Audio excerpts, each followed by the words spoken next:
Google is watching you. In fact, they even got sued for doing it while you were in incognito mode. But little things like lawsuits aren't gonna stop them from doing it again. They make more than enough money by serving you eerily relevant ads to make up for any fines. So if nothing's gonna stop them, well, you should just give up and throw in the towel, right? Of course not. In part 1 of this series on de-Googling your life, we showed you some options to loosen Google's iron grip, some of which you could argue are even superior to Google's services. And we're back again with de-Googled options for password management, cloud storage, maps, ad management, and YouTube. That's right, 5 whole ways that you can give Google the finger. Or 6 fingers if you count our sponsor. FlexiSpot. Their E7 Plus standing desk and C7 Ergo chair are here to elevate your workspace. Save big by bundling them together, then use code Linus50 for $50 off your order of $500 or more. Check it out using our link in the video description. One of the most convenient services Google offers that you might not even think about that you're using is also one of the most dangerous: the password manager that is built into Chrome and Android. I mean, it's great on the surface. You just log into your Google account and the passwords for other sites fill in automatically everywhere you go. Super convenient. But what happens if somebody gets into your Google account? Not only will all of your Google services be accessible because they all use that one login, but all of the accounts stored inside it will be exposed too. It's kind of like a 200 for the price of one special for account hijackers. Now, I get if you still want to have a Google account. That's totally fine, but you can lower your risk by using a non-Google password manager. Of course, it feels these days like everybody has a password manager, so which one do you trust? Well, the ultimate in privacy is going to be hosting your own on a computer that you control using KeePass or Bitwarden. Both of them have been around for a while, are open source, and work on pretty much anything. KeePass is single device only, but Bitwarden can even sync across multiple devices, and if you want, it can sync to the cloud as well. If you're doing that, you might also want to consider the competition. For a mainstream choice, we like 1Password. Not only does it tick all of the boxes with support for every big operating system, passkey support, 2-factor codes for secure login, and more, it also has its own twist that even if 1Password were to suffer a major leak, like what happened to LastPass in 2022, there wouldn't be any danger. When you sign up, you're given a random secret code, and that code with your password is needed to unlock your vault anytime you log in on a new device. What that means is even if somebody got your login credentials, and even if they had the file with your vault in it, they can't easily decrypt your data, at least with today's computers. Their app is pretty good too. Moving on, Proton, the Google but for privacy company that we brought up in part 1, also offers a password manager that's gotten really good and really quickly. It has support for making burner emails or aliases, 2-factor support, passkey support, and it very recently gained the ability to lock your vault with a different password from your account password, meaning even if you're logged into your Proton account, your passwords are still safe if, say, a nosy family member decides to look through your computer. Now, the fine details vary, so you're gonna wanna try a couple of them before you settle, but the way that they work is pretty similar across the board. You download the app or browser extension, create an account, and start storing your passwords. With the appropriate permissions configured on your device, just like Google's password manager, they should automatically detect when you log into a new website or app and offer to store your credentials. Most of them also offer to create random passwords for you, so you don't even have to think about what to use. Once you've decided on one you like, you're gonna need to export your passwords from your old basic manager, and I'm gonna assume it's Google Passwords here. Open it up, click the settings gear, then click Export. You'll get a CSV file that you can then import to the password manager of your choice. For 1Password, you would go to your account settings, then click your name in the top right, then Import. Click either CSV file or a different password manager, choose the vault that you want to put your passwords into, then drop the CSV into the upload box and click Continue. You can pick and choose what to carry over if you want, and when you're done, you can apply your labels. The process is pretty much the same for the other password managers out there, and most of them are gonna have a page like 1Password's with the steps that you need to follow. No matter what you go with to manage passwords though, a 2-factor app that gives you login codes is a must. It is much more secure than getting these codes via email or especially via SMS. Now, most password managers these days have two-factor support built in, which is convenient. But that convenience of having everything in one place comes with the risk of having everything in one place, and we would strongly recommend a separate app. But again though, which one?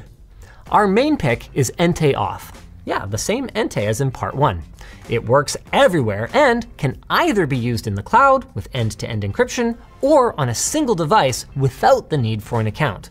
Entei's UI is well thought out and easy to use, plus it even shows you the next code if the current one is about to expire, so you don't have to wait for it to roll over before you start typing. You can even pin, tag, and search your sites, which makes it a lot easier to manage a big list compared to Google Authenticator. They call it a labor of love on their GitHub page, and it really looks like one.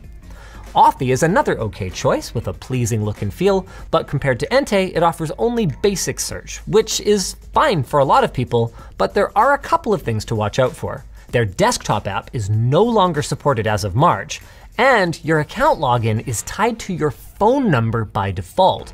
So if you change your number, you will need to make sure that you update it or you can end up locked out of your account. The good news is that recovering your account only takes a few days, if that happens, and there's not a major security implication to this, because if someone gets access to your phone number, they would also need your backup password in order to get your codes. Now, if you want to use something other than those two options, that's probably fine. Just make sure that it's encrypted and secure if it synchronizes across devices, or that it never leaves your phone. Whatever you use, the way to add codes is pretty much the same. Go to the site or app you want to secure, enable two-factor authentication, then on your app, tap Add and scan the QR code. Enter the code the app gives you into the site and you should be good to go. Just please make sure you put your recovery codes somewhere safe, and not in your password manager if you can avoid it. If you can't scan the QR code, by the way, for some reason, most sites and apps will let you manually type a secret key instead. Now, migrating from Google Authenticator is a little tricky, but not too bad. You can export your codes as QR codes by tapping the hamburger menu, then transfer accounts, then export. Select the accounts you want to transfer, and you'll get a series of QR codes. At this point though, you'll need another device with a camera that is logged in with the authenticator that you want to use, and then you can use the import function. In Entei Auth, you get there by tapping the hamburger menu, then data, then import codes. Choose Google Authenticator, then scan the codes, one by one. Yeah, it's a bit of a pain because Google expects you to only ever do this if you're upgrading to a new device, but once it's done, and you're free! Free to go anywhere you like! As long as you don't mind Big Google following you around. That's right, Google Maps is so dominant that when Apple Maps came out in 2012, many people considered it literally unusable, in spite of Apple's efforts, because of how poorly it compared to Google's worldwide fleet of vehicles that maps out the roads and takes photos as they go. Now, one popular alternative used to be Waze, but that has also been owned by Google since 2013. Apple Maps, speaking of, finally launched a web app. It went into beta actually the day that we wrote this, and Bing or even MapQuest can stand in for Google Maps in a pinch. But in the spirit of de-Googling, we kind of wanted to find something a little more open, like OpenStreetMap, which makes maps from user submissions and has support for front ends that include some pretty advanced features. Magic Earth, for example, is available on iOS and Android, and on top of offering turn-by-turn navigation and crowdsourced traffic data, it can also act as a smart dash cam with driver assistance to warn of things like forward collision, stop-and-go traffic, lane departure traffic signs, and more. Now, you probably don't want to rely on those features for safety, and we did encounter some odd behavior even just in the basic search functionality, but it's free for personal use, so I'd say it's at least worth giving it a try. And the same goes for Osamand. It has many of the features that Magic Earth does, but also offers plugins to enhance its functions beyond even Google Maps. The only problem is that what I would call 18643 52 Avenue becomes 52 Avenue 18643 Euro style. And I'm not allowed to just type in AVE. It has to be Avenue. Look, you can learn to live with it, but I can also see why most North Americans don't bother.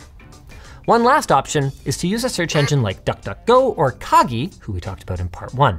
Both use Apple Maps, though Kagi offers other sources too. And while neither has the features or tight integration Google does, Kagi offers the option to start navigating via Google Maps, Apple Maps, or Waze so that you can, I don't know, use Kagi to search and then just use Google to, okay, maybe it's mostly only useful for trip planning rather than day-to-day navigation. Now for a big one. Google Drive is so common for cloud storage that for a long time, we even used Google's lax storage limits to back up our entire petabyte server. It's convenient, especially to quickly share files, and their privacy policy claims that they encrypt your data and don't use it for advertising. So a secondary Google account just for Drive could be an option if you don't mind some Google in your life. You know, like a cheat day. But we are de-Googling, and that means exploring other options. There's the big ones, like Dropbox, iCloud Drive, and OneDrive, who all also offer encrypted storage, and even extras like protected vaults that require a password to access. But if your email is also with the company you're using for storage, you need to be careful what you store there in case of a data breach. One way that you can make sure that you're secure is to encrypt your files locally on your computer using something like Cryptomator. Then you can sync those files to any cloud storage you like, though you won't be able to easily share anything uploaded this way unless you also share your encryption key. If you want something a little different, then there are other options like Proton Drive. We mentioned these guys earlier and in part 1 with their email service. And while keeping all of our eggs in one basket is one of the reasons that we're skipping out on Google, Proton offers the ability to use a secondary password to unlock your data after logging in, again, to prevent someone with access to your computer from digging through your stuff. Proton's biggest problem, though, is that you can't purchase more storage than they offer in their plans, and if you're not on a family plan, that limits you to just 500 gigs, even at the ultimate tier.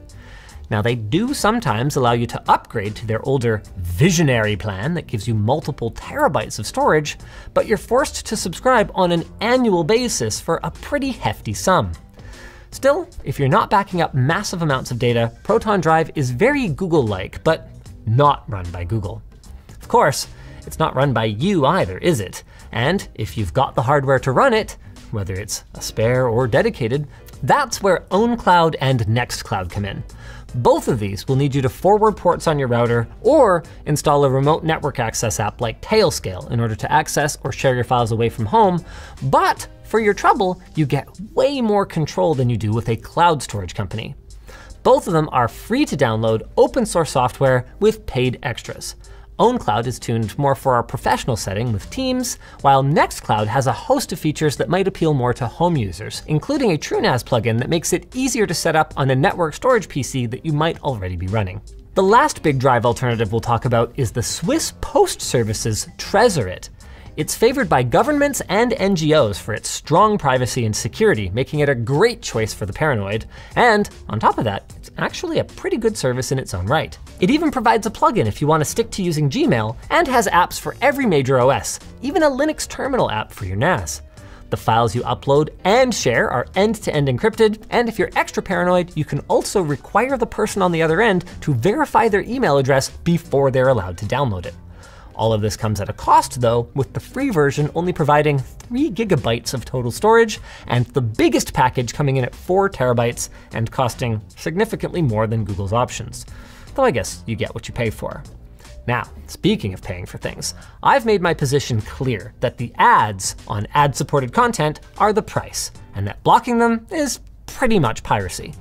But I've also made it clear many times that I'm not gonna tell you what you should do, and the reality of it is, a lot of you are gonna pirate. So, as your friendly neighborhood tech tips man, it's my responsibility to show you the right way to do it, starting with DNS. We talked about DNS in part 1, and several services offer the ability to add content filters to their responses. These are great for apps that normally wouldn't be able to use AdBlock, and they can even block ads in mobile apps. Again, you can learn more about that in part 1, which we'll link down below. The problem with these services is that they limit the number of lookups that you get per month, and after that, you've got to pay. That's where Pi-hole comes in. Pi-hole lets you run your own DNS filter at home using whichever servers you like, not just those filtering ones. and it's pretty straightforward to set up. We did a whole video on it a few years ago, and I'm just gonna link that down below since it really hasn't changed much. So once you've got it set up, just make sure you don't forget the step to adjust your router settings, both so that your Pi-hole has a reserved IP address that doesn't change, and to make sure that that address is the DNS server that your router points all the devices on your network to. As for ad blocking on the web, if you're running Brave, one of the browsers that we featured last time, the built-in Shields feature is pretty decent, and I would probably just stick with that since anything else is gonna make you stand out like a sore thumb among Brave users, making you much easier to identify and track, even if you're using a VPN. For everyone else, uBlock Origin seems to be by far the best option these days. It offers a default filter that will block most ads on the internet, and that allows you to manually allow content from ad delivery networks or domains that you trust or want to support. You can use custom filters to fine-tune your experience. Just be aware that adding too many filters can actually slow down your browser rather than speed it up, so try not to overdo it. Another cool function of uBlock Origin is that it can handle JavaScript blocking, which can reduce your computer's chance of getting infected with malware. uBlock Origin is available for desktop browsers based on Chromium or Firefox that can accept extensions, and it can be installed manually if you're not able to use their extension stores for some reason or another. It should be noted though, that by this time in 2025, Manifest v3's requirements are going to break it for browsers based on Chromium, if nothing changes. In that case then, there's uBlock Lite, which has the core feature of blocking ads with filter lists, but doesn't offer the ability to choose, for example, whether and when to enable JavaScript on a given site. Desktop Safari users, meanwhile, basically just have access to the extensions that are available in the App Store, just like on mobile. So for them, I'd say AdGuard is a pretty good choice for both.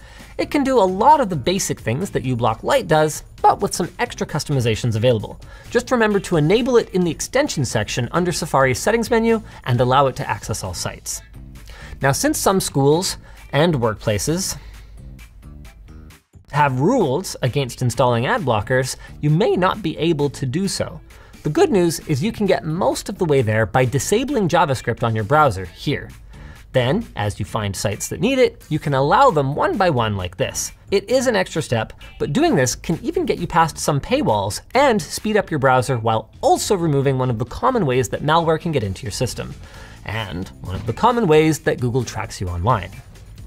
Now for the big one, the site that you are almost certainly using right now, YouTube. One way out is to hope that your favorite creators are using some alternative video hosting site. Sup, Flowplaners? Woo! But let's be realistic. Most creators aren't, and even if they were, most of their viewers aren't going to follow them there. So what do you do? Well, one option is to download videos using one of these tools and watch them offline. You'd still have to browse YouTube to discover content though, which would give Google lots of juicy information about your preferences. So how about an app like FreeTube, LibreTube, or Yati? These apps hook into YouTube for realsies, get around the almighty algorithm, do not display Google's ads or trackers, and if you import your subscriptions by using Google Takeout, you might even get notified when there are new videos on your feed. Now, importing from Google Takeout sounds hard, but it's actually pretty easy. Just log into your Google account dashboard, go to Data and Privacy, then scroll down to Download Your Data and choose what you'd like to export. In this case, you would deselect all, then check YouTube and YouTube Music. Click the All YouTube Data Included link and select only what you want to download. For these apps, all we need are the history and subscriptions, and history is actually optional. If you do want it, just make sure you go to multiple formats and choose JSON for history. Once you're satisfied, click Next, optionally choose to have this data exported periodically or just once, then click Create Export. Depending on the amount of data, it could take some time, but eventually you'll get an email with a download link. You can then unzip it and import everything into your front end. In FreeTube, you'll find it under Data Settings. For Android users, there's GrayJ and NewPipe. They hook into popular streaming services, including YouTube, with plugin support that promises to add even more services in the future. Everything shows up on your feed, and they store your playback history, subscriptions, and your playlists locally on your phone or tablet. There's no iOS or desktop app for either though, and according to the FAQ, there isn't going to be one anytime soon. If that's a problem for you, you can also just run your own YouTube using Invidious, which lets you fully customize the way that pages look if you know how. You can even use those other apps with it. Now, like the Cirque search engine from part 1, public Invidious servers do exist, but using them means that you are trusting that the people running them aren't just gonna track you like Google does, or even insert malware. For that reason, it's best to use Tor or a virtual private network, like our frequent sponsor PIA, who we're gonna have linked down below, to hide your IP address whenever you're connecting to servers that you don't own. Since the ones listed on the Invidious site must have no analytics, that makes one fewer way that you can be tracked online. However, these servers are not guaranteed to be as reliable as YouTube's. I mean, say whatever you want about YouTube, it rarely goes down. But what if there were another way? Okay, this is funny. As it turns out, you don't need anything extra or any weird workarounds to watch YouTube without ads. And I'm not kidding when I say this is actually a weird trick. Try this right now. Open up a private window or a browser that you don't use very much, and then go to Bing. Copy the address of this video right now and paste it into Bing. Then click on the thumbnail somewhere around here and what? What? Where's the ad? You're not signed into Bing or YouTube, and assuming you used a random browser that you don't usually use, you've got no ad block active. So yeah, you need to put up with Bing's crummy interface, but either Microsoft is paying Google to be able to show YouTube videos on Bing without any ads, or maybe neither of them ever noticed because no one uses Bing. Either way, I don't know, free YouTube Premium, let's go Bing!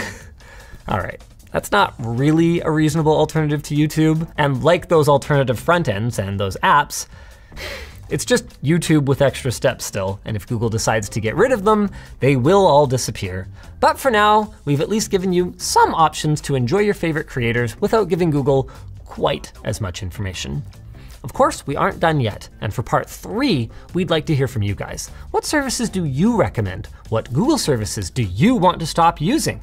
Let us know down below, while I let you know about our sponsor, FlexiSpot. If you're looking to elevate your work setup from that desk and chair that you picked up at your neighbor's garage sale, FlexiSpot is here to help. Their E7 Plus standing desk has a 4-leg foundation, making it more stable than 2-leg offerings. Plus, it has a weight capacity of up to 440 pounds while in motion, meaning you can absolutely load up your desk with the chunkiest of monitors, peripherals, and more. And if you're worried that your tush isn't going to be fully supported, have no fear, their C7 Ergo chair is designed to relieve pressure and mitigate fatigue during long hours of work or play. If all of that sounds good, you're in luck because FlexiSpot is holding their anniversary sale in August, and you can bundle up both the E7 Plus and the C7 to get a nice chunk of change off your purchase. Even better, you can save an additional $50 on your order of $500 or more with code Linus50. We're going to have all the details and exactly where to go to claim the deal linked in the video description. If you guys enjoyed this video, go check out part 1 of this series for more on how you too can rid yourself of the Alphabet Company. Anything sounds ominous when you say it like that.